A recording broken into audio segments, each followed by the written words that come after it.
Hey everyone, welcome. My name is Antonio Alanis, and I would like to ask you a question. Are you going through imposter syndrome when submitting your art to galleries as a beginner artist?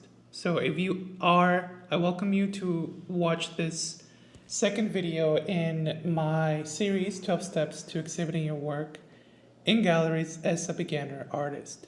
This is a continuation of the first video. You can actually see it or watch it in the comments below, and you're more than welcome to look in terms of why we're starting this work. And I wanted to invite you to continue learning more about the 12 points that I was able to create in a checklist that I wanted to have when I was a beginner artist. So a little bit more background about myself is I started working as a professional artist back in 2016, and I've been doing it throughout, I think, 8 years now. And I've exhibited in many exhibitions, mainly in North Carolina, and I wanted to create a video or a series of videos where I would share a lot about my experience as someone who was really trying to learn more about the art world and understand more about what it's like to create work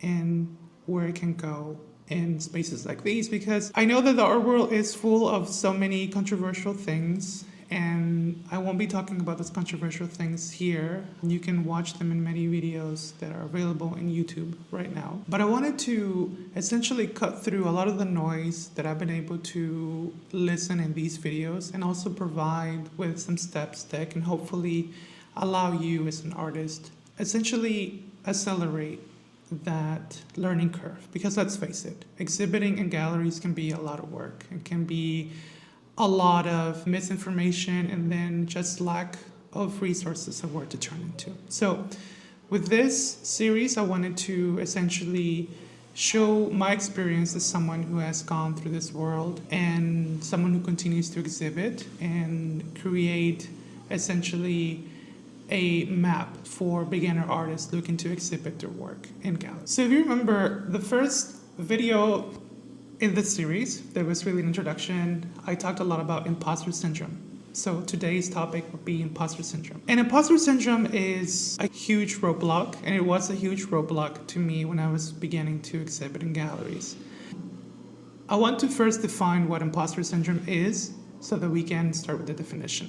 This is from Merriam-Webster, and it says that imposter syndrome is a psychological condition marked by self-doubt and fear of being exposed as a fraud. And I think it's important to talk about this because I did not come from a world that it was informed in terms of how to exhibit. And I think that with anything, it was important for me to address the mindset that I had when I was starting out. I don't come from a lot of experience exhibiting in galleries or really breaking into the art world. So a lot of this has been pretty much trial and error, has been a lot of learning by myself. And also, huge shout out to a lot of galleries that have opened up their doors and provided a lot of professional development throughout the years that I'm happy to reflect on and also pass to you all. But let's face it, someone who is an immigrant, someone who does not come from an art career, or someone who has some connection to creating and exhibiting in art galleries, it was difficult for me to understand. I didn't understand a lot about what exhibiting was about, and I think that coming from someone who learned art on their own and exhibiting in galleries or learning about galleries, it seemed like a very exclusive or a space that excluded certain communities, and it carried a connotation of it wasn't for me, or it wasn't something that I wanted to pursue because it didn't feel welcoming, or it felt out of reach and I didn't know how to essentially apply or have my work. One of my first introductions to galleries have to be museums. And again, I will not touch on the topic of museums, but just the idea about exhibiting in a museum and behind glass doors was something that made me think about, really, is my work good enough? Does my work belong in a space like this, right? Who gets to be in a space like this? And how do we get to a space like this? So for me, addressing imposter syndrome was something that I had to do in the very beginning. And some of the tips that I would give you, again, huge disclaimer, this is not medical or psychological advice at all. Please consult with someone who is qualified to give you advice for this. But I will give you some tips that allow me to overcome some of the imposter syndrome. The first was essentially believing in myself and understanding where the imposter syndrome was coming from. As I said before, it was really sitting down with myself and saying, I don't have the experience or I don't have the connections. There's very little, or there are very little resources to find essentially next steps for me to exhibit. So it came from a place of not knowing and also being okay with that. Starting out, it was fine. I said, let's apply to this call and let's see what happens. And I was okay with being rejected. I was okay with not being accepted at that point because I knew that I was just starting out, and also the galleries were very open to welcome me. So that'll be the first thing to overcome the imposter syndrome. And the second tip for overcoming imposter syndrome was essentially learning a lot about not tying my self-worth to my work. Meaning that if I were to be rejected or someone rejected me, it was going to be okay. That did not mean that I was less than as a person because I did not get to participate. So essentially, these were very important for me to address at the very beginning, and understood that I was just starting out and nothing was going to be easy because there's a large learning curve, let's face it, when we're trying to navigate the world of art, or we're trying to find a space. It can be super difficult to find a location or someone who welcomes our work. Luckily, with me as an artist starting to exhibit in the very, very early age, or early in my career, a lot of the galleries were very welcoming, they were inclusive, and they sought to uplift and center voices that were normally not in spaces where we need to be, right? In galleries, in university spaces. So it was a beautiful opportunity for us artists to apply to these opportunities. And I really want to thank the opportunity for a lot of the galleries that open up some of these opportunities for me to exhibit. With that, it's imposter syndrome. Super important, and not think a lot about, again, why I didn't deserve, but rather focusing on why I do deserve to be doing this and why my work needs to be there. And being exposed of a fraud, I think it was just unfounded thoughts that were coming from somewhere, but at the end of the day, I knew that believing in my talent was important. And again, talent can be a huge word to define, can mean many things to many people, and that was okay. For me, imposter syndrome was a huge roadblock that I had to get over, and eventually it opened up a lot of the space that I needed to essentially create more work. So that would be point number one. I think that the second tip to overcoming imposter syndrome, and I know I talked a lot about some of these before, is really understanding where the fear was coming from or just the insecurity.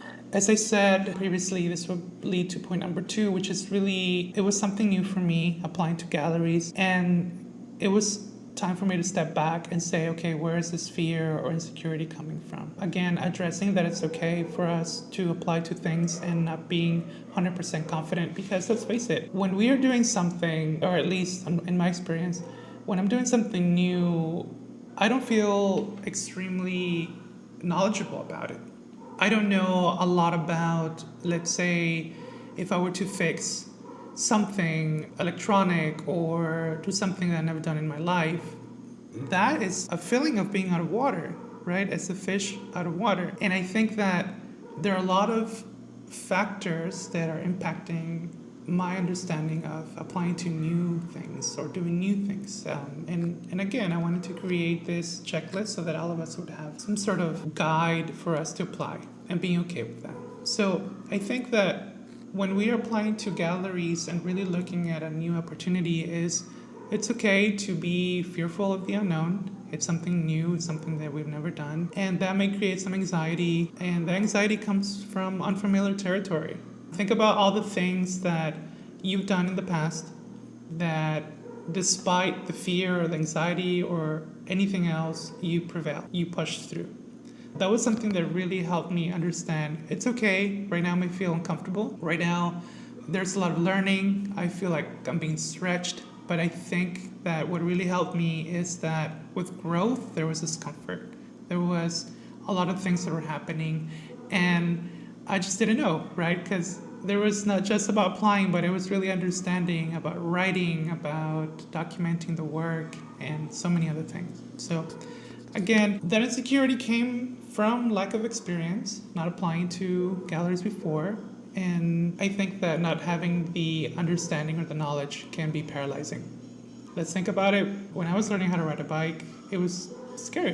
It was, what if I fall? What if I scrape my knee? What if I break a bone? And I think that those things, as people, those early fears may come up again or many times over because of that type of mindset that we're here to essentially keep us safe and survive. But again, understanding that applying to galleries, it may seem scary, but at the end of the day, no one is going to harm you or think about that. So really differentiating between harm and just being okay with the unknown.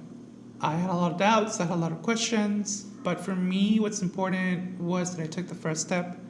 And I think that overcoming the imposter syndrome is through that. Taking the first step, not expecting that you need to have everything figured out at the beginning, not expecting that you need to have a lot of things settled or a polished biography or a polished CV or a polished body of work. I think that the first step is applying ourselves and not holding ourselves back, right? One of the biggest things that I have is that you lose 100% of the shots that you don't take. So why was I going to essentially reject myself from applying to something where essentially I had not given other people the opportunity to even look at my work? I wanted to really be thoughtful about that. And again, many of the things that you will continue to see here will be information that I've used throughout my career, and hopefully will give you a little glimpse of some things that I've been able to use to overcome a lot of these things that are essentially creating a lot of discomfort and some fear. So again, it was something new and understanding where it was coming from. Continuing on to overcoming imposter syndrome, the third tip that I would give would be working on a body of work to overcome the fear that, or the insecurity that it didn't have a lot of work to exhibit. So when I was exhibiting in 2016, I had some work already created from my early years.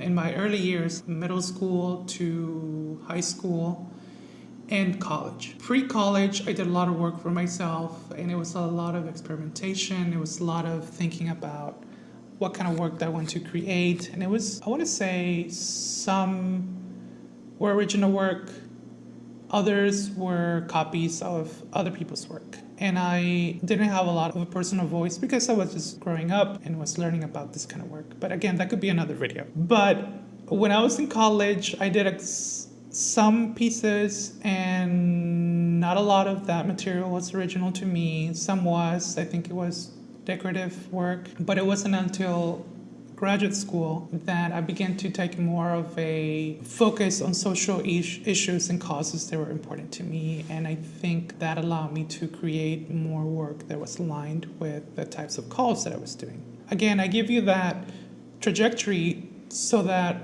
you could have some understanding in terms of what I didn't feel comfortable applying to some of these things because I didn't have a lot of work. But that was okay. I think that one or two pieces that I did have talked about some of the topics that I was interested in exhibiting. One of the first galleries that I ever exhibited was City, where they were doing a call around art as immigrants, or art for immigrants, and art against the oppressive systems that are impacting our communities. And I did have a painting that I had developed in college. There was just one. It was maybe 9 inches by 12 inches, something maybe the size. I developed that class in a college course, and it was a lot about thinking of myself, my life as an artist, someone growing up in the United States from an immigrant background. And it was good because it was exploring my identity. It was exploring a lot of the things that were impacting me back then. And I think that having the opportunity to be recognized for that in a gallery that essentially fit so well with what I had developed was something that I needed to do. And it's okay if you don't have dozens and dozens of paintings or illustrations or pieces of work. I think that what's important is that you have quality of things that you want to exhibit. So for me, at the beginning, I told myself maybe I don't have a lot to choose from, but that was okay. I think that having just one piece was more than enough. Having one piece was more than enough, and it fit well, and I didn't have to create. Plus, a lot of galleries, if you're doing a group show, normally take between 3 or 5, maybe 3 to 4 or 5 pieces, and you don't have to submit a lot of them. Many of the galleries that I have submitted have been very limited in terms of how many I have needed to submit and create.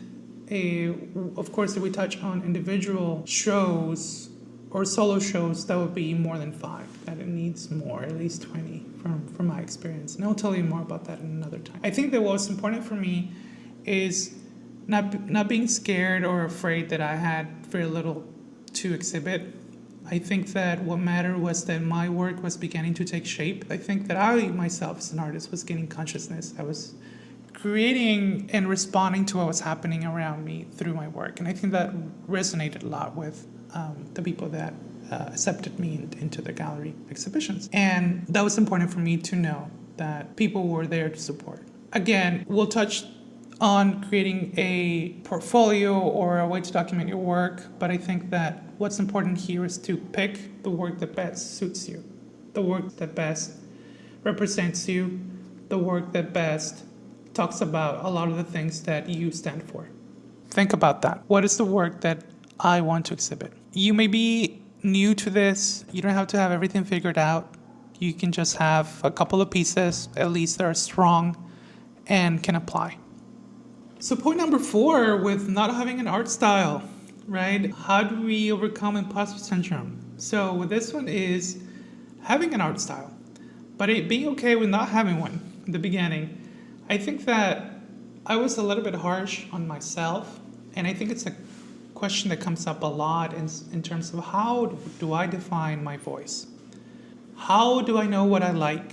How do I know what people will recognize that this is my work? And I think that as beginners, or as a beginner, I was too worried about a stage in my career that would come in later.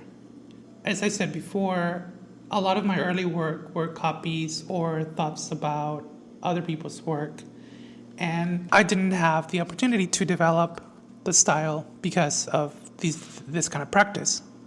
And I think that as beginners, a lot of times we put a lot of pressure on ourselves to say we want to have a style. Now, having art style can be a lot. It's another separate video. But one of the biggest things that I can say is what helped me overcome imposter syndrome is experimenting. And experimenting can be a vague word in terms of how to overcome imposter syndrome. What the biggest thing for me was essentially looking at other people's work and picking things that I enjoyed from their work. That didn't mean copying from them or replicating their work, but rather borrowing, or some people would say steal, concepts or parts of what they were doing that I liked. For example, texture. I looked at some people's work and I like how the lines looked. I like how the roughness fit with what I wanted to create. And I began to replicate that style of rough line work in my work without essentially copying or mirroring what they had created. It was mostly using what I had seen from other people in my work. So experimenting with texture, experimenting with all the elements of art, looking at what colors resonated with me most, what kinds of palettes I gravitated towards more, what were the things that I identified with, what were the things that made me happy, what were things that made me joyful, what were things that made me hopeful. So those were the things that I was really looking into later. But again, to develop a style takes time, it takes refinement, it takes patience.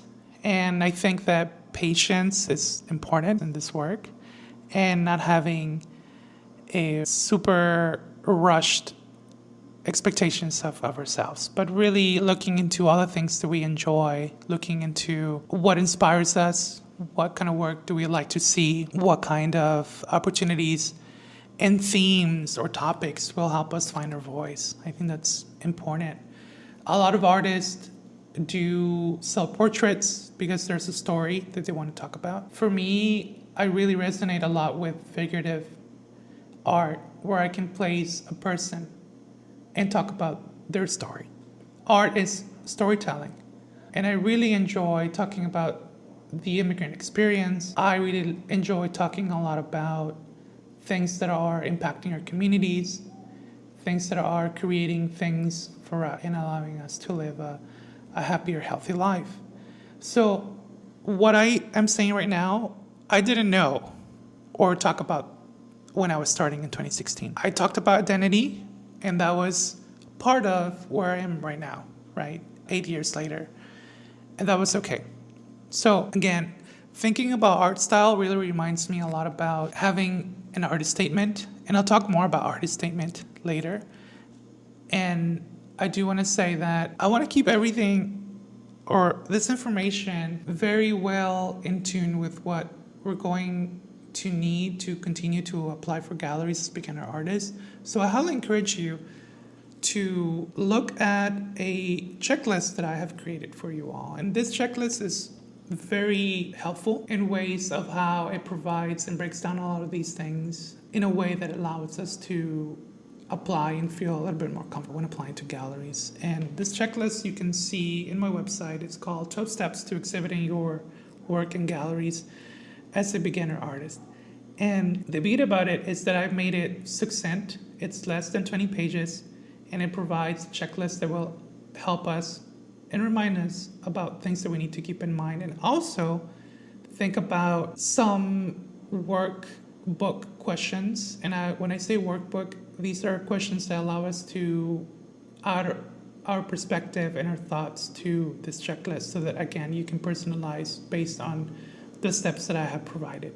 And the more you think about these steps, the more you increase your chances of applying and getting into galleries. So again, I will leave the link to the 12 steps to exhibiting your work in galleries as a beginner artist. Let's continue to point number 5, which is removing perfectionism and thinking about why my work was not the best to overcome imposter syndrome.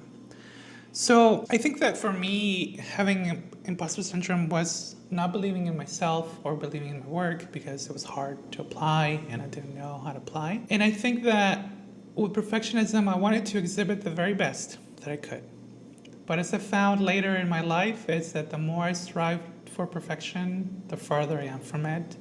And I don't know if anyone can or has achieved perfection.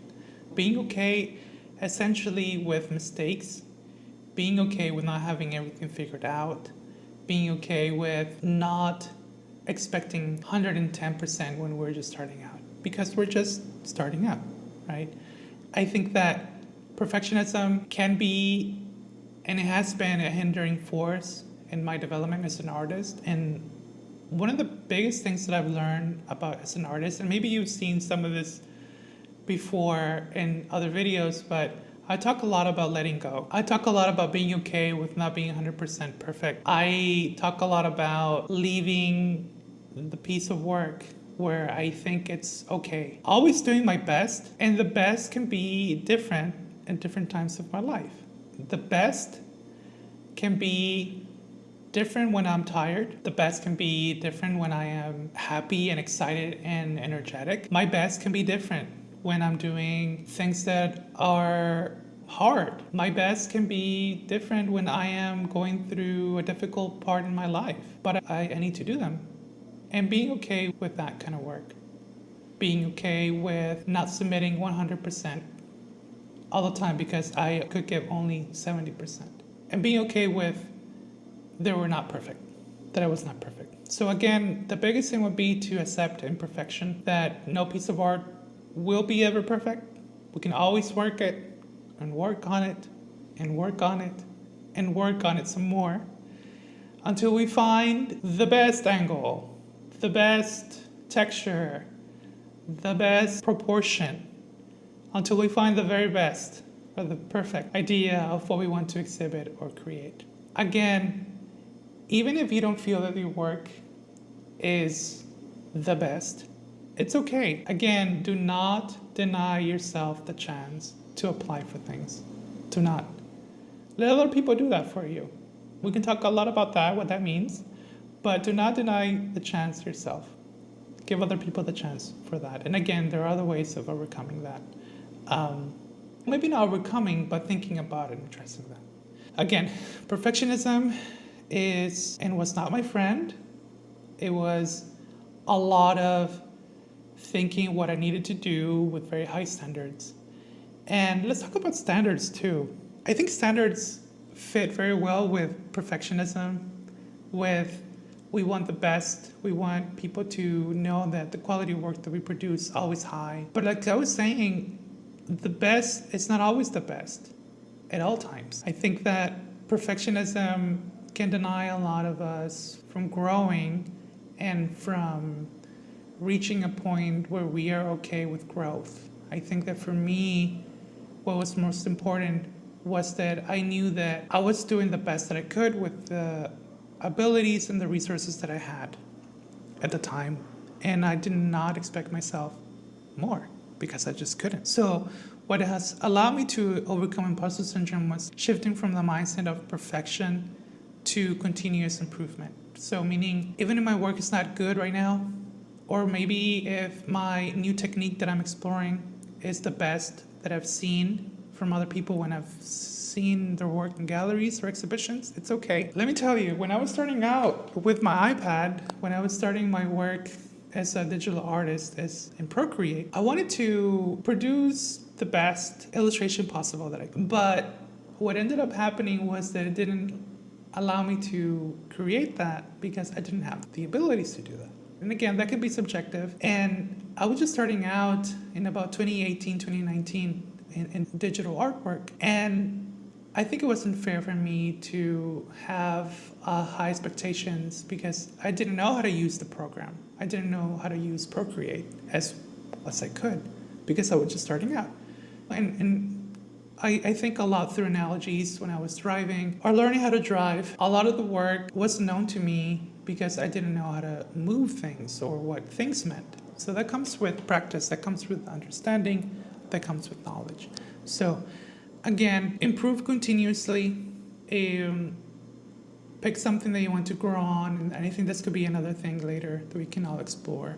But the biggest thing for me now, looking back at about 5-6 years since I started my journey as a digital artist, is that I have seen how more comfortable, how more confident I am with my digital artwork, how content I feel with the progress that I've done as an artist. From how I started, I know that I've grown as an artist, and I feel more comfortable exploring other techniques that I couldn't do or reproduce. So again, perfectionism is not a friend. Perfectionism is something that can paralyze us. Perfectionism is something that can prevent us from taking the first step. Even if you are doing work that is 20%, 30%, it's okay. Submit it. Submit to a gallery and see what happens. Let them tell you about your work. So point number 6 in overcoming the imposter syndrome that held me back when I was starting out is I didn't have an art major. So something that you need to know about me is I pretty much learned how to draw and paint on my own. I did take some classes, the fundamentals, in middle school, high school, and college. And I didn't want to create a major in art because back then when I was in college, even in high school, I didn't believe that people could become full-time artists. And I say this just to say that there are so many things and mindsets that helped or were holding me back then. Now look at me, I'm doing this full time as a full time artist, and it's just amazing how everything can happen in 5-10 years. But again, let's focus back on applying to galleries. What was holding me back is I didn't have a major or a certificate or a diploma that said that I was an art major. Mostly because of saying that or thinking that the arts were not valuable. That I was doing the arts because they were mostly, hobbies, and you could make a life as an artist or you would starve as an artist, and all these other negative things that I used to hear and that I had internalized from where I was living or was exposed to. Again, when you look into art gallery submissions, not a lot of them will require a certificate, or many of them haven't actually required certificates or diplomas when applying to galleries. Applying to galleries is not like we need to practice law or we need to practice medicine. They need to have a test or anything like that. It may be some places, but the places that I've been, I haven't had that experience. So again, being okay with not having that background, being okay with not having that experience, but still that I had the fundamentals packed, that the fundamentals were there, that the fundamentals were essentially in my ability to create something, to create work. And that it was okay that being a self-taught artist who took classes in college and high school and middle school and practiced on the side, I had something to say, I had some abilities. And again, I think that I was being too hard on me, that just because I didn't have an art major, that I didn't deserve to be in a space like that. So again, we can talk a lot about how art majors, and I'm very careful not to talk about art majors because it's an experience that I don't have. And I want to talk about my truth and how I happen to apply to art galleries. I think there are other people who can be more informed about talking about their career as artists with an art major or an art career. So I encourage you all to find as many perspectives as possible when applying to galleries or just learning about yourself as an artist, creating and growing in this world of art. Again, what ended up helping me overcome the imposter syndrome is being okay with not having an art major or art degree and growing a portfolio. So a portfolio essentially was a collection or a catalog of the work that I had produced for a specific cause or a specific gallery. And it was helpful for me. It was helpful for me to know that I was beginning to create and that other people could look at the work that I was producing. So again, I won't say that a portfolio is replacing an art degree or experience from an art school. What I'm saying is that the art calls that I have applied to were very welcoming to accept that portfolio, and I ended up getting in. Again, I did not have to have an art major or an art degree to apply to galleries. So point number 7, this is how to overcome imposter syndrome, and this is from not knowing what to do or not knowing how to start and how to overcome it. One of the things that has allowed me to do a lot of addressing things that I don't know is really through researching and having the self-autonomy or the autonomy to find things on my own. As someone who has really grown into an artist, I come from a background of education. I come from a background of being an educator, and I'm a naturally curious person. So if I have something that's not working, or there's something that I'm going through, or there's something that is bothering me, or I don't know how to start, the best thing that I will do is to sit, research, read, and prepare. So research, read, and prepare. So I think that what has allowed me to create the work that I'm creating right now is by researching, by preparing myself, by knowing and filling in that void of information. So understanding the basics. Understanding the basics of applying to a gallery by reading and by submitting pieces of work. Looking at art calls, looking at other people's work and their experience, and seeking guidance. So a way to overcome imposter syndrome is to seek guidance from someone.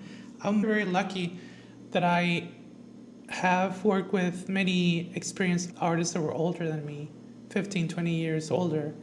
And whenever I had an exhibition, invitation, not my exhibition, whenever there were other artists exhibiting, I would always take time to talk to the artists and one, congratulate them, thank them for the work. And a lot of those conversations, believe it or not, were turned into informal advice sessions where the artists would share some of the things that worked for them. So being the curious person that I am, I would always ask them, so what makes you feel happy about this work since when you were starting out, and keeping up the conversation very lively and making sure that I would fit it with the exhibition or the theme. And a lot of the artists would really open up. They would say, hey, I wish when I was starting out I would know this, or now that I'm here I now know how to do this work. And I think that some of the artists that I really worked with in the past when I was starting out were inspiring. They motivated me to learn more. They invited me to learn more about their work and also apply some of the lessons that they have shared with me. So one way to overcome the imposter syndrome, and that would be through reaching out to mentors, reach out to other artists, reach out to other online resources that you may find. I will not speak for other artists because other artists, I'm not them. Some artists, like myself, are open to discussing and talking about our journeys, or my journey as an artist. Other people may not. So again, when you talk to people, think about that. Think if they want to share their work with you or their internal thoughts. I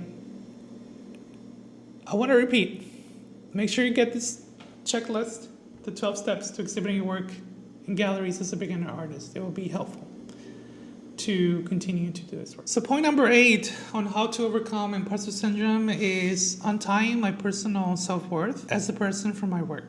And I took a little bit at the beginning of the video, but I think that someone just starting out can really think about, if someone rejects me, if someone doesn't like me, less than, or I'm not a valuable person. And I hate to say that because the more I've grown, the more developed into my career, it's just unbelievable. That kind of mindset did prevent me from applying to things. And essentially, it's a reality of how mindset can play a big role. And it sounds silly not to say it out loud this way, but some of the things that I was going through back then just made me think about how those thoughts were ingrained in me. Again, the biggest thing to overcome the self-imposed imposter syndrome would be to separate my worth as an artist from the work that I was doing. And knowing that my value as a person, my value as an artist, my value as a living being is not tied to my art. If my art is rejected, that does not mean that I'm less than as a person. It's just that it wasn't a good fit, right? And what allowed me to continue to apply to things and being okay, right? Being okay with rejection and untying my self-worth from my work was being compassionate. This meant practicing kindness towards myself, practicing kindness towards me, and knowing that I was growing into a world of art that I was not familiar with. And now, as someone who has participated in a lot of exhibitions and has read other people's accounts, the art world can be very toxic. The art world can be very harmful, and it's not a place that I want to be in, right? The art world can be different to many artists, and those kinds of spaces, I don't want them in my life. So why am I going to replicate those things in my life when other people are creating those things already for me, right? So why am I going to harm myself when other people are already trying to harm me? So again, practice self-compassion, and that's what I did. Which comes to point number 3 in untying my self-worth from my work, is to celebrate my efforts, recognizing all the courage that it took me to share my work. It takes courage to create. I'm not going to lie. It takes courage to make something so that other people can see. I understand it can be something vulnerable. With critiquing, someone might have opinions about your work, but at the end of the day, they're opinions. It doesn't mean that they're truth. Because someone doesn't like them because of the texture that I use, or a painting was not what I what they like personally. Maybe they prefer more abstract, or maybe they prefer a blue palette over a red palette. That was okay. I think that it takes courage for us to make and put our work where it needs to be and live. And I think that art can do a lot of that. It can show us a lot of confidence. It can show us a lot about knowing the growth that we are able to produce and create. And again, this could be its own different video, and I'll be happy to talk about it, about celebrating our efforts and taking comments or taking feedback from people who are doing more, or people who have more experience doing things than we are doing, versus people who are not doing, people who are just sitting back, people who are just criticizing, people who are just saying, I don't like your work because XYZ. And again, I could talk a lot about that. So let me know in the comments if you like to talk about how to accept or reject feedback from other people. So finally, we have 2 more points on overcoming imposter syndrome and how I was able to overcome it when applying to galleries as a beginner artist. So point number 9 is being okay with rejection. And I talked a lot about this point throughout the video. But I think that what has allowed me to do is normalize rejection. And to normalize meaning that it's okay for people to reject my work when submitting to galleries.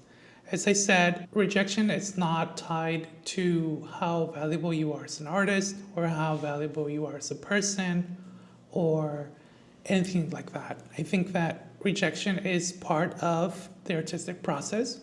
We can talk a lot about where rejection comes from and why people may not make it to our galleries. So again, if you're interested, let me know in the comments down below and we can talk about that. But I think that rejection has been common. All the gallery exhibitions that I have applied or the art opportunities that I have applied in the past, I haven't gotten 100% of them. Some of them have been very aligned with the work that I'm doing and the work that the funder or the gallery is doing. Others have been not as much, but that is okay. Be open to being accepted, but also be open to being rejected is what allowed me to do that. Point number 2 in being okay with rejection is learning from the rejection part itself. Rejection can be feedback. Rejection can tell us a lot about why our work was not accepted. And I think that what allowed me to do this work is I asked people, once they rejected me, to tell me if they could say why I did not make it into the exhibition. And what I found a lot of those times is that it was feedback that I was missing or information that I was missing, or maybe it didn't fit with the selection committee because I didn't know or missed this part of something that I want to talk about.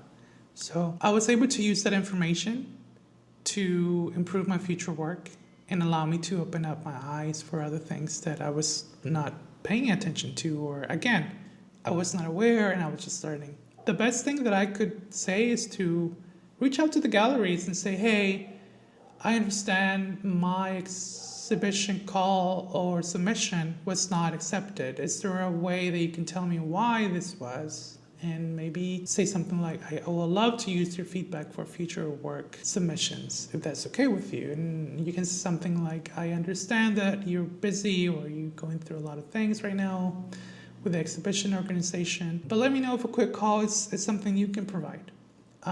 Someone who works in grant writing and development and philanthropy, I find that selection committees in these spaces write a lot of feedback in terms of why people do and don't get calls, right? So grants.